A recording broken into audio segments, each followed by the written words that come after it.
रहीम। अस्सलाम वालेकुम dear students, उम्मीद करता हूँ कि आप खैरियत से होंगे।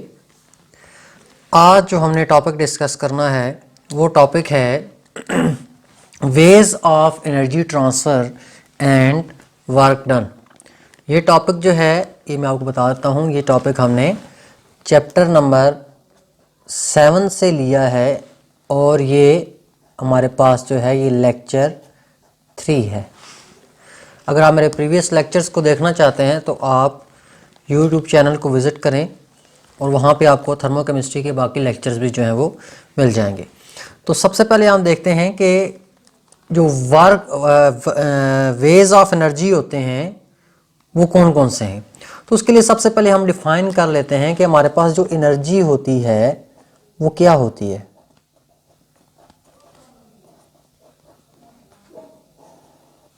एनर्जी को अगर हम सिंपल वर्डिंग में डिफाइन करना चाहें तो किसी भी जिस्म की वो एबिलिटी जिसके बेस पे वो काम करता है उसको हम क्या कहते हैं, एनर्जी कहते हैं।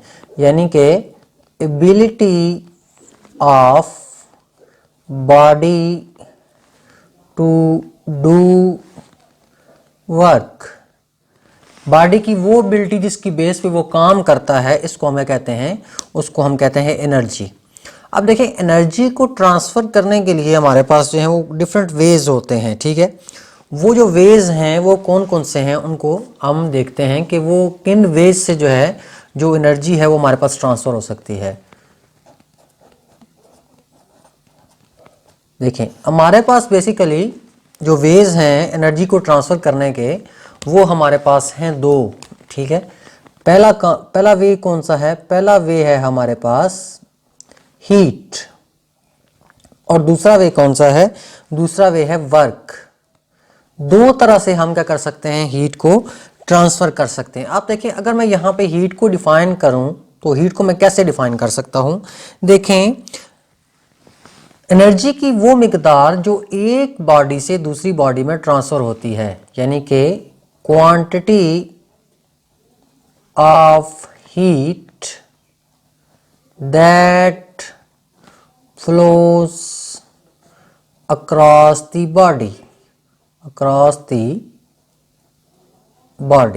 एनर्जी की वो मिकदार जो बॉडी के अक्रॉस क्या करती है, फ्लो करती है, उसको हम कहते हैं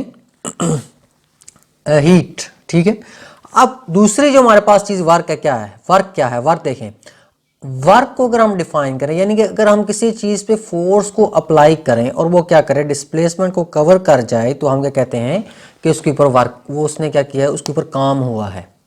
अब देखें, अगर मैं यहाँ पे हीट को एक्सप्लेन करूँ, हीट जो मेरे पास है, अगर मैं उसको डिटेल व्यू में देखना चाहूँ कि वो कैसे जो है वो हमारे जिस्म की डिफरेंट स्टेट को जो है वो कैसे जो है फ्लो करती है, तो देखें, हीट है ये हमारे पास। ठीक है, हीट कब फ्लो करेगी? जब आप क्या करेंगे, जब हमारे पास से मेरे पास ये है बॉडी 1, ठीक है, और मैं बॉडी 1 से हीट को ट्रांसफर करना चाहता हूं बॉडी 2 में। तो बॉडी 2 में हीट कब ट्रांसफर करेगी?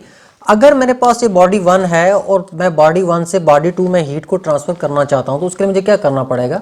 देखें, इस बॉडी यानी कि जो बॉडी 1 है और जो दूसरी बॉडी है, इन दोनों के दरमियान क्या होना चाहिए? इन दोनों के दरमियान टेम्परेचर का डिफरेंस होना चाहिए, तब ही हीट जो है इस बॉडी से इस बॉडी में ट्रांसफ़र होगी। यानी कि हीट का एक बॉडी से दूसरी बॉडी में ट्रांसफ़र होना वो डिपेंड करता है किसके ऊपर? टेम्परेचर डिफरेंस के ऊपर। अगर टेम्परेचर डिफरेंस होगा तो हीट फ्लो करेगी, अगर टेम्परेचर डिफरेंस नहीं होगा तो हीट फ्लो नहीं करेगी। तो टेम्परेचर डिफरेंस मतलब कि डिसाइड करता है कि हीट फ्लो करेगी या फिर हीट फ्लो नहीं करेगी। अब देखें, हीट को ट्रांसफ़र करने के लिए हमें फिर देखना पड़ेगा कि हीट कैसे ट्रांसफ़र हो रही है। देखें, अगर देखें हमारे पास सिस्टम है, ठीक है, हम सिस्टम से हीट को सराउंडिंग में ट्रांसफ़र कर रहे हैं, ठीक है, या फिर सराउंडिंग से हीट किस में ट्रांसफ़र हो रही है? सिस्टम में ट्रांसफ़र हो रही है। अगर देखें, अगर हीट ट्रांसफ़र हो रही है आपकी सिस्टम से सराउंडिंग में, तो देखें सिस्टम काम कर रहा है, तो हीट जब रिलीज हो रही है तो हम उसको किससे रिप्रेजेंट करेंगे? हम उसको रिप्रेजेंट करेंगे नेगेटिव साइन से। यानी कि कौन सा प्रोसेस होगा? ये होगा एक्सोथर्मिक प्रोसेस। और अगर क्या है, अगर हीट जो है वो सराउंडिंग से सिस्टम में ट्रांसफर हो रही है तो फिर हीट एब्जॉर्ब होगी, इसको हम किससे रिप्रेजेंट करेंगे, पॉजिटिव साइन से। और ये प्रोसेस कौन सा होगा, ये होगा एंडोथर्मिक प्रोसेस। ठीक है, यानी कि हीट का ट्रांसफर होना ये लाजमी सी बात है, किसके ऊपर डिपेंड करेगा, ये डिपेंड करेगा कि temperature difference between the two states है कि नहीं। अगर दो स्टेट्स के दरमियान टेम्परेचर डिफरेंस होगा तो तब ही आपकी हीट जो है वो एक बॉडी से दूसरी बॉडी में ट्रांसफ़र करेगी, वरना हीट जो है वो एक बॉडी से दूसरी बॉडी में ट्रांसफ़र नहीं होगी। अब देखें कि जब हम वर्क की बात करते हैं तो वर्क को हम किस बेस पे डिफाइन करते हैं, वर्क को हम डिफाइन करते हैं कि हमने बॉडी को एनर्जी दी तो वो एनर्जी की बेस पे वो काम करेगा। और वो एनर्जी मैं आपको डिफाइन कर चुका हूँ कि वो हमारे पास इंटरनल एनर्जी होती है जिसकी बेस पे बॉडी काम करता है। अगर हम वर्क को देखें, अगर हम वर्क को यहाँ पे मैं डिफाइन करना चाहूँ या इसको देखें, वर्क मेरे पास क्या है, वर्क हम थर्मोकेमिस्ट्री को डिस्कस कर रहे हैं तो थर्मोकेमिस्ट्री में वर्क क्या है, देखें थर्मोकेमिस्ट्री में जो हमारे पास वर्क होता है वो वर्क क्या होता है, वो होता है pressure and volume work, pressure and volume work. Pressure and volume की बेस पे जो हम काम करते हैं उसी को हम काम कहते हैं, दूसरे किसी भी चीज को हम काम नहीं कहते। तो हम यहाँ पे देखें काम क्या कर रहे हैं, हम काम ये कर रहे हैं कि हम यहाँ पे अगर मैं इसका एक्सप्रेशन लिख दूं तो आपको ज्यादा क्लियर देखें, W is equal to P del V। अब देखें हम यहाँ पे प्रेशर वॉल्यूम वर्क कह रहे हैं, यानी कि अगर मैंने किसी सिस्टम को एनर्जी प्रोवाइड की, ठीक है, से मैं कहता हूँ ये मेरे पास एक सिस्टम है, इस सिस्टम को मैं एनर्जी प्रोवाइड कर रहा हूँ। जब मैं सिस्टम को एनर्जी प्रोवाइड करूँगा तो क्या करेगा, मैं इससे हीट प्रोवाइड कर रहा हूँ, हीट एक एनर्जी है, तो हीट प्रोवाइड करूँगा तो वो क्या करेगी, वो इसकी इंटरनल एनर्जी को बढ़ा देगी और इसकी बेस पे वो काम करेगा। अब वो काम करेगा तो क्या होगा, उसका वॉल्यूम चेंज होगा। हमने सिंपली इस वॉल्यूम के अंदर चेंज को ऑब्जर्व करना है। अगर वॉल्यूम के अंदर चेंज आ रहा है तो वर्क हो रहा है, अगर वॉल्यूम के अंदर चेंज जीरो है तो कोई काम नहीं हो रहा। अब देखें वर्क हमारे पास जो है वो दो किस्म का है, दो किस्म का काम हो रहा है। एक काम क्या है, हमारे पास जो वर्क है बेसिकली वो दो किस्म का। पहली किस्म का कौन सा है, वो है ऑन द सिस्टम। पहला हमारे पास काम जो है वो ऑन द सिस्टम हो रहा है, और दूसरा काम कौन सा है, दूसरा काम हमारे पास क्या हो रहा है, बाय द सिस्टम। देखिए ये दो किस्म का, मुख्तलिफ किस्म का काम है, एक ऑन द सिस्टम हो रहा है और एक बाय द सिस्टम हो रहा है। तो ऑन द सिस्टम वाला जो काम होगा उसको हम किससे रिप्रेजेंट करेंगे, और बाय द सिस्टम वाला काम होगा हम उसको किससे रिप्रेजेंट करेंगे। ये दो डिफरेंट जो है वो क्वांटिटीज हैं जिनको हम जो है वो डिफाइन करेंगे। कैसे डिफाइन करेंगे, देखें फिर दो किस्म का काम जो है वो हमारे पास हो गया। पहला काम कौन सा है, पहला काम जो है वो ऑन द सिस्टम हो रहा है और दूसरा काम जो है वो बाय द सिस्टम हो रहा है। यानी कि एक में आप सिस्टम के ऊपर काम कर रहे हैं और दूसरे में सिस्टम आपके ऊपर काम कर रहा है। अगर देखें सिंपली सी बात है, आपने सिस्टम को हीट प्रोवाइड की, ठीक है, और सिस्टम में वो हीट एब्जॉर्ब हो गई और सिस्टम उस हीट को यूटिलाइज कर रहा है अपनी इंटरनल एनर्जी को इंक्रीज करने के लिए, और फिर क्या हो रहा है, काम हो रहा है। तो वो काम कौन सा, देखें अगर हम ऑन द सिस्टम काम करेंगे तो वो काम क्या होगा, वो काम पॉजिटिव होगा। और अगर सिस्टम हम पे काम करेगा तो क्या होगा, नेगेटिव। नेगेटिव काम इसलिए होगा, देखें जब आप सिस्टम के ऊपर काम करेंगे तो बेसिकली आप अपनी एनर्जी को यूज़ करेंगे, सिस्टम को अपनी एनर्जी यूज़ नहीं करनी पड़ेगी। जब आप सिस्टम के ऊपर अपनी एनर्जी यूज़ करेंगे तो सिस्टम का तो कुछ यूटिलाइज नहीं हो रहा, तो फिर क्या होगा, उस सिस्टम के अंदर एक पॉजिटिव चेंज आएगा। हम इसीलिए इसको क्या करते हैं, एक पॉजिटिव साइन से रिप्रेजेंट करते हैं।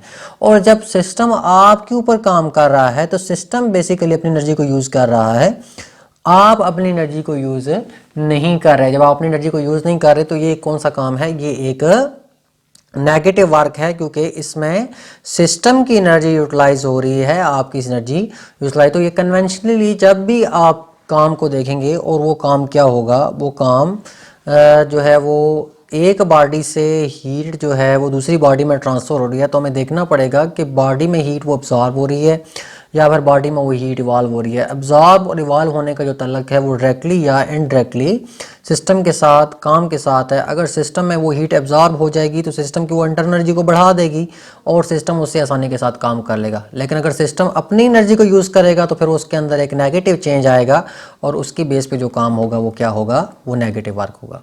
तो ये हमारा था ways of energy transfer and work done के बारे में हमने ब्रीफली डिस्कस किया।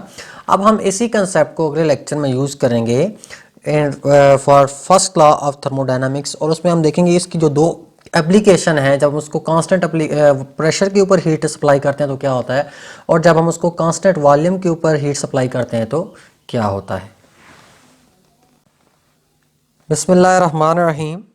अस्सलामुअलैकुम डियर स्टूडेंट्स, उम्मीद करता हूँ कि आप खैरियत से होंगे। आज का जो हमारा लेक्चर है वो है first law of thermodynamics and its application. ये चैप्टर नंबर 7 का चौथा लेक्चर है। इसमें हम फर्स्ट लॉ को डिस्कस करेंगे और इसके एप्लीकेशन को देखेंगे। देखें हमारे पास क्या है, फर्स्ट लॉ पहले क्या होता है। फर्स्ट लॉ की डेफिनेशन मैंने यहाँ पे लिखी हुई है कि energy can neither be created nor be destroyed but converted from one form to another. यानी कि एनर्जी जो होती है वो ना ही ज़ाया होती है ना ही पैदा होती है, बल्कि वो हमेशा क्या होती है, एक फॉर्म से दूसरी फॉर्म में ट्रांसफ़र हो जाती है। ये इसकी एक डेफिनेशन है। अब देखिए मैंने यहाँ पे एक सिस्टम आपके सामने शो किया है। यहाँ पे आपको एक सिस्टम नज़र आ रहा है। इस सिस्टम में क्या है, इस सिस्टम में मैंने किया क्या है या मैं क्या एक्सप्लेन करने की कोशिश कर रहा हूँ। देखिए मैंने यहाँ पे सिस्टम को नीचे से हीट सप्लाई की, ठीक है। तो क्या होगा, देखें पहले उसकी इंटरनल एनर्जी कुछ और थी, ठीक है। तो वो क्या करेगा, उसकी इंटरनल एनर्जी के अंदर चेंज लाएगा। जब उसकी इंटरनल एनर्जी के अंदर चेंज लाएगा तो उसकी इंटरनल एनर्जी क्या होगी, उसकी इंटरनल एनर्जी ये वाली जो है वो E1 से बढ़ के E2 होगी। यानी कि हम कह सकते हैं कि del E is equal to E2 minus E1। अब जब इंटरनल एनर्जी के अंदर चेंज आ गया है तो वो इंटरनल एनर्जी जब उसकी बढ़ेगी तो हमें पता है कि जब भी इंटरनल एनर्जी बढ़ती है तो सिस्टम उसकी बेस पे कोई ना कोई काम करता है। तो जब सिस्टम उसकी बेस पे काम करेगा तो क्या होगा, तो सिस्टम जब काम करेगा वो काम पॉजिटिव होगा या नेगेटिव होगा, वो डिसाइड करेंगे कि सिस्टम पे हम काम कर रहे हैं या सिस्टम हमारे ऊपर काम कर रहा है, वो उसकी बेस पे होगा। अब मैंने उसी को एक एक्सप्रेशन से रिप्रेजेंट करने की कोशिश किया। ये मेरे पास एक एक्सप्रेशन है जिसको मैंने क्वेश्चन नंबर 1 से रिप्रेजेंट किया। देखिए मैंने सिस्टम को हीट सप्लाई की तो मैंने कहा कि यहाँ पे इंटरनल एनर्जी उसकी बढ़ेगी तो इसका इंटरनल एनर्जी चेंज हो जाएगी। अब इंटरनल एनर्जी चेंज होगी तो इंटरनल एनर्जी मतलब बढ़ गई। इंटरनल एनर्जी बढ़ेगी तो वो सिस्टम उसकी बेस पे क्या करेगा, काम करेगा। अब देखिए अगर मैं उसको हीट सप्लाई कर रहा हूँ, उसकी इंटरनल एनर्जी की जो है वो क्या हो रही है, उसमें जो हीट है वो जो एनर्जी है उसकी बढ़ रही है, तो चेंज मतलब उसमें हीट एब्जॉर्ब हो रही है और वो चेंज कौन सा है, पॉजिटिव। और ये प्रोसेस कौन सा होगा, एंडोथर्मिक। और अगर मैं उसी सिस्टम को हीट दे रहा हूँ लेकिन उसको एब्जॉर्ब नहीं कर पा रहा तो वो हीट क्या करेगा, इवॉल्व करेगा और वो प्रोसेस कौन सा होगा, एक्सोथर्मिक होगा। तो एनर्जी का चेंज जो है ये मैं डिसाइड करता है कि प्रोसेस जो है वो आपका एक्सोथर्मिक है या फिर प्रोसेस क्या है आपके पास, एंडोथर्मिक है। अब देखें अगर मैं इसी एप्लीकेशन को देखें, अगर मैं इसकी एप्लीकेशन को देखता हूं यहाँ पे, एप्लीकेशन ऑफ इसके अगर मैं एप्लीकेशंस, ठीक है, पहली एप्लीकेशन कौन सी है, एट कांस्टेंट वॉल्यूम, ठीक है जी। मेरे पास पहली एप्लीकेशन है इसकी और इस एप्लीकेशन को सबसे पहले हम डिस्कस कर लेते हैं। देखिए कांस्टेंट वॉल्यूम के ऊपर जब हम उसको क्या करेंगे, हीट सप्लाई करेंगे तो सिस्टम क्या करेगा, हमने इसको जो है वो डिस्कस करना है। देखें हमारे पास फर्स्ट लॉ का एक्सप्रेशन क्या है, फर्स्ट लॉ का एक्सप्रेशन ये है कि del E is equal to Q plus W। ये मैंने आपके सामने थोड़ी देर पहले लिखा। अब देखिए मैं इस सिस्टम को मैंने यही सिलेंडर कंसिडर किया हुआ है। देखिए ये मेरे पास सिलेंडर है, इसी सिलेंडर को मैं यूज़ कर रहा हूँ। अब मैं इसको हीट सप्लाई कर रहा हूँ लेकिन इसका वॉल्यूम जो है वो मैंने क्या रखा हुआ है, कांस्टेंट रखा हुआ है। कैसे कांस्टेंट रखा हुआ है, देखिए मैं यहाँ पे अगर आपके सामने दो, ये मेरे पास एक डायग्राम हो गई और ये मेरे पास दूसरी डायग्राम हो गई, ठीक है। इसके वॉल्यूम जो है वो देखें, मैं ऊपर से जब मैं इसको हीट सप्लाई कर रहा हूँ नीचे से, ये मैंने इसको हीट सप्लाई की तो देखें आपको दो चेंज नज़र आएंगे। पहले केस में वॉल्यूम यहाँ तक है और दूसरे केस में वॉल्यूम यहाँ तक है, यानी कि दोनों केसेस में वॉल्यूम जो है वो चेंज हो रहा है। लेकिन देखें कि जब भी हम पढ़ते हैं प्रेशर वॉल्यूम वर्क, उससे देखें वर्क हमेशा, मैंने आपको कहा कि एनर्जी हमेशा कांस्टेंट रहती है, ठीक है। हम ऊपर से इसको प्रेशर अप्लाई कर रहे हैं, इसको भी हम ऊपर से प्रेशर अप्लाई कर रहे हैं, जो भी देखें। जब हम उसके वॉल्यूम के अंदर चेंज लाएंगे तो प्रेशर क्या हो जाएगा, कम हो जाएगा, यानी कि वॉल्यूम के चेंज होने की वजह से वर्क की वैल्यू के ऊपर कोई फर्क नहीं पड़ेगा। अब हम उसके ऊपर किसके ऊपर काम कर रहे हैं, हम काम कर रहे हैं एट कांस्टेंट वॉल्यूम, तो हम इसको किससे रिप्रेजेंट कर देंगे, क्यू वी से रिप्रेजेंट कर देंगे। अब देखें वर्क की वैल्यू हमारे पास क्या होती है, पी डेल वी, तो हम ये वैल्यू यहाँ पे पुट कर देते हैं, del is equal to Q V plus P del V. ठीक है जी, मैंने क्या किया, सिस्टम को हीट जो है वो सप्लाई की। ठीक है जी, तो देखें, अब देखें मैं यहाँ पे मैंने पॉजिटिव साइन की जगह यहाँ पे कुछ और लिखना चाह रहा था, लेकिन मैं आपको देखें अब यहाँ पे अगर देखें ये जो काम कर रहा है, मैंने सिस्टम को हीट सप्लाई किया लेकिन सिस्टम खुद काम कर रहा है। ठीक है, सिस्टम जब खुद काम करेगा, अपने आप को मेंटेन करेगा, तो सिस्टम का खुद वर्क करेगा, तो यहाँ पे साइन कौन सा आएगा, नेगेटिव आएगा। अब मैंने कहा हुआ है कि जो वर्क हो रहा है ये किसके ऊपर हो रहा है, ये एट कांस्टेंट वॉल्यूम, यानी कि वॉल्यूम के अंदर जो यहाँ पे चेंज है वो क्या है, 0।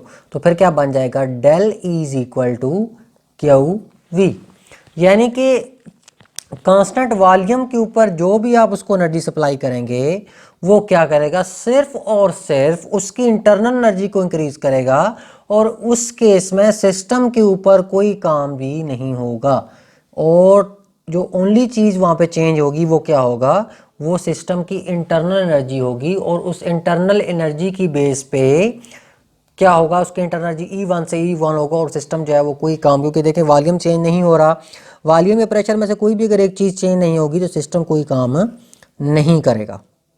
ठीक है, अब हम दूसरी चीज़ देखते हैं। अब हम देखते हैं कि अगर हम उसी सिस्टम के ऊपर काम करें एट कांस्टेंट प्रेशर। ठीक है जी, अगर हम उसी सिस्टम के ऊपर काम करें एट कांस्टेंट प्रेशर, तो सबसे पहले मैं यहाँ पे एक टर्म को जो है वो डिफाइन कर लेता हूँ।